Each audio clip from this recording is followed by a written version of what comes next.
Biases do financial advisors have and why do they have them? Let's talk about that. Make Better Wealth Decisions, a podcast that explores how financial advisors' blind spots can harm your investments. I'm your host, John DeGuy, a portfolio manager with Design Securities in Toronto. This past week, we spoke with Robin Powell, who is a leading advocate for the good guys in the industry, the advisors who are evidence-based. And we had a discussion about how most financial advisors go about giving their advice and why they do that. And this is something that's been near and dear to me for a very long time. In fact, I wrote a book about that called Stand Up to the Financial Services Industry. The financial services industry is interesting in that, like many fields of endeavor, people do things the way they've been done previously, and they're slow to adapt to new information and change. And as a result, people do things the way they've always been done and don't really stop and think about what evidence might be that would suggest that there might be other ways of approaching circumstances and other products that they might be using when they give advice to retail clients. This is very much true in financial services in general and with regard to mutual funds in Canada in particular. There was a paper that was originally released almost 10 years ago in 2016 called The Misguided Beliefs of Financial Advisors.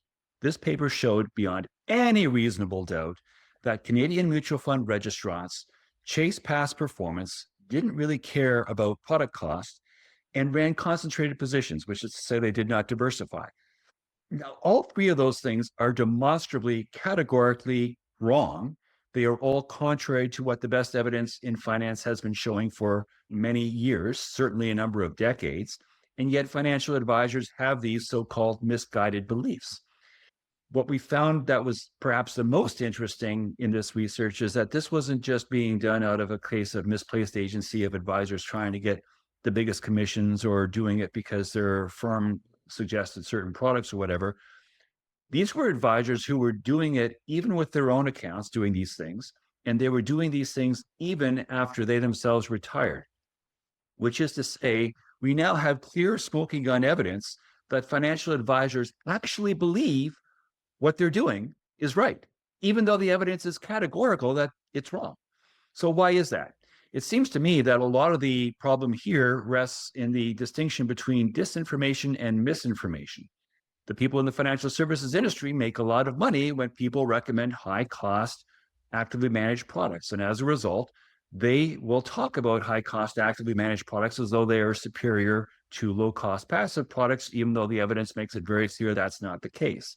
Financial advisors who want to fit in with their friends at the water cooler and want to be in the good graces of their employers and of their product suppliers quite naturally do what the industry wants them to do by recommending these inferior products because of peer pressure and wanting to fit in. And they don't even realize that social psychology plays a big role in product advice when in fact advice is supposed to be based on product merit.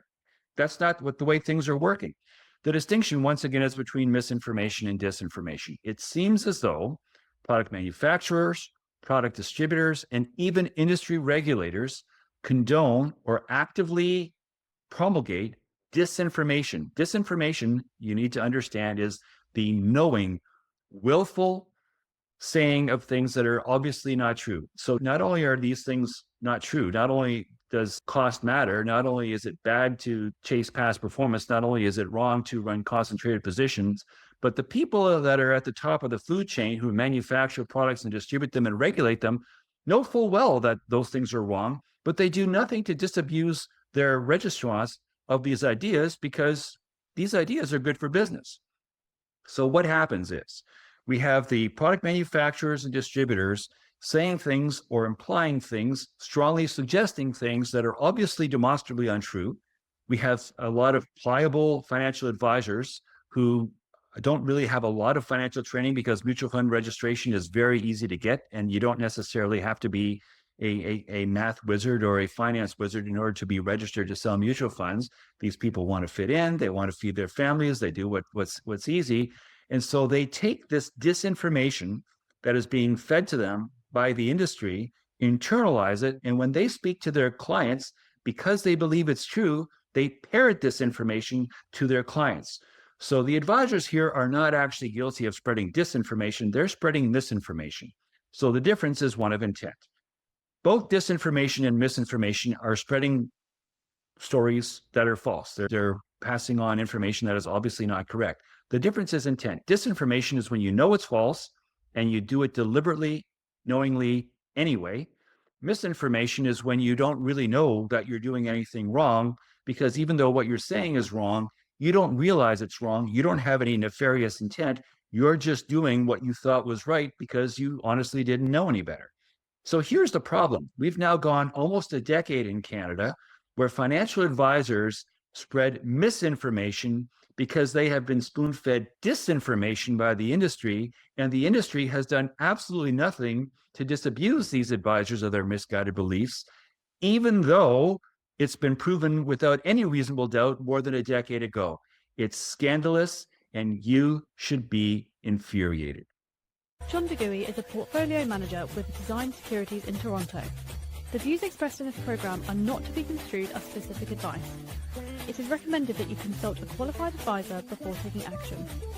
His books, The Professional Financial Advisor 4, Stand Up to the Financial Services Industry and Bullshift are available through Amazon and in bookstores throughout Canada. You can reach John at 647-STAND-UP. That's 647-782-6387 or at jdegooey@designedsecurities.ca.